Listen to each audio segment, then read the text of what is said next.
le débat cinéma, c'est très intéressant parce que à l'origine de mon projet, c'est évidemment aussi comment permettre aux gens de vivre dans leur pays plutôt que de chercher leur salut dans l'immigration.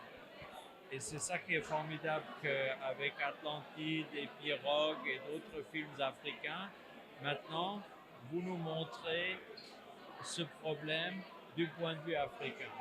Et ça, c'est très important pour l'Europe et pour le reste du monde, pour voir combien les pays d'où part la migration en souffrent plus que ceux où les migrants arrivent. Le Covid nous apprend que le cinéma n'est pas tout et que le cinéma a déjà battu de l'aile bien avant le couvent, le Covid, et que le Covid lui a donné un petit peu le coup de grâce.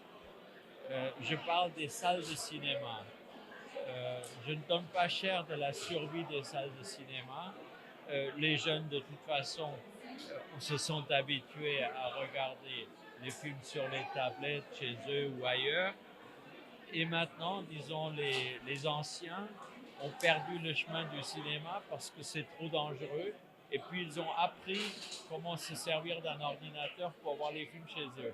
Alors, j'ai bien peur qu'eux aussi ne vont pas revenir au cinéma. Peut-être dans un futur, il y a une nouvelle forme de salle de cinéma qui va s'inventer parce que je crois que l'homme aura toujours besoin de sortir et de voir un spectacle en commun avec d'autres. Le rire se propage mieux, l'émotion aussi. Donc, d'une façon ou d'une autre, un nouveau cinéma va apparaître.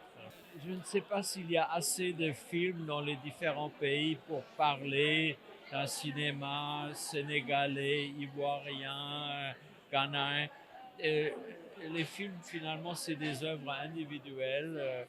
Par-ci, par-là, ils n'ont pas vraiment de passeport. Et en tout cas, moi, je n'ai pas assez de connaissances pour généraliser sur tel ou tel cinéma national. Le cinéma professionnel, d'une façon générale, dans le monde souffre parce qu'il est remplacé par les séries. Et là, l'Afrique a une grande chance d'être en pointe. Vous avez un immense public. Vous avez les talents pour faire les films. Et c'est probablement par le biais des séries que le cinéma africain va renaître.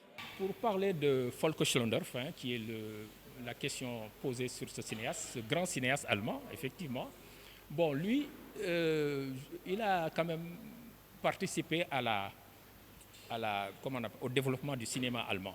Comme il vient de dire, quand il est parti faire ses études en France et qu'il a voulu rester en France pour continuer, on lui a dit non, il faut aller en Allemagne et puis essayer de développer quelque chose.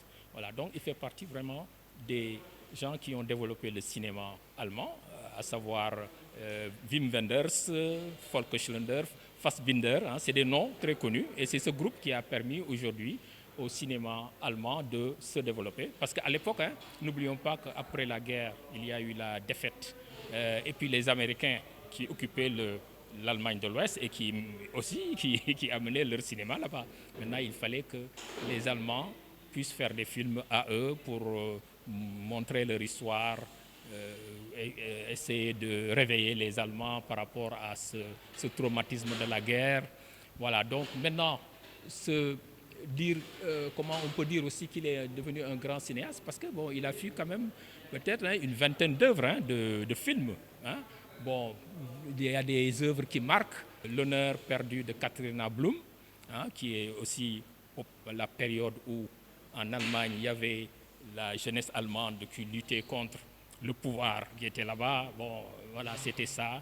Et donc cette histoire, c'est une histoire adaptée d'un livre, hein, voilà, qu'il a pu adapter, qui a eu un certain succès quand même.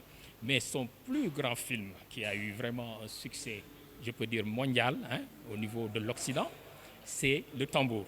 Ce film, c'est un film éblouissant. Vous le voyez, c'est cet enfant qui refuse de grandir et qui détient des pouvoirs de casser les verres en criant. Quand il a son tambour, quand il est fâché, il joue le tambour et il crie. Et tout ce qui est vert qui se trouve devant lui, ça se casse, quoi. Et ce film a eu la Palme d'Or Et ce film a eu l'Oscar à Hollywood. Alors ça a été la consécration internationale pour lui.